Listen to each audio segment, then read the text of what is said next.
সবাই জানেন একটা সাপ বের হয়েছে, সাপের নাম হচ্ছে রাসেল ভাইপার।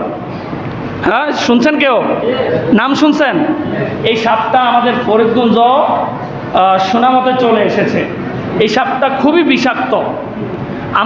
আমরা এখানে যারা বেশি আছি বেশিরভাগ খেতে খামারে কাজ করে নেওয়ালা, কেউ কৃষি কাজ করছি, কেউ গরু লালন পালন করছি, গরুর জন্য ঘাস আনতে যাচ্ছি। আমাদের করণীয় হচ্ছে যখনই আপনি মাঠে ঘাটে যাবেন খুবই বিচক্ষণার সহিত, তারা বেশিরভাগ ধান ক্ষেতের মধ্যে ওই সাপগুলো অবস্থান করে। যদি ওই সাপগুলো আপনাকে ছোবড় মারে, কামড় দেয়, মানে 2 ঘন্টার মধ্যে আপনি মারা যাবেন।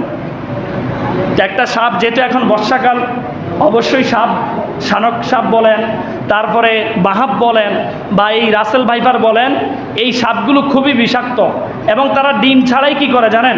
বাচ্চা ফুটিয়ে দেয়। এই সাপগুলো বিষাক্ত হওয়ার কারণে সব জায়গা থেকে সেফ থাকার জন্য বলা হয়েছে আপনারা আপনাদের চলাফেরা রাস্তাঘাটে যখন নামবেন লাইট নিয়ে নামবেন, এবং যখন এই মাছ ধরার জন্য বা ধান খেতে যাবেন খুবই সতর্কতার সহিত চলবেন। আর 2 নাম্বার সচেতনমূলক যেই কথাটা বলবো, এখন বর্ষাকাল, বাবা বোঝা যায়? এখন বর্ষাকাল, চারদিকে অটল পানি। এই পানির জন্য এই 1 সপ্তাহের মধ্যে 3টা শিশু সন্তান আমাদের এই অত্র এলাকার দিক দিয়ে 3টা শিশু সন্তান পানিতে পড়ে মারা গেছে। আপনার আমার নাতি অনেক কষ্ট করে লালন পালন করছেন, অনেক আদরের, যদি এই পানিতে পড়ে কোনো অ্যাক্সিডেন্ট হয়ে মারা যায় কষ্ট লাগবে কিনা? আপনার সন্তান, আপনার নাতি নাতু যা আছে এদেরকে অতি নিকটে রাখবেন, পানির যে জায়গাটা আছে সেটা বেড়া দিয়ে দিবেন।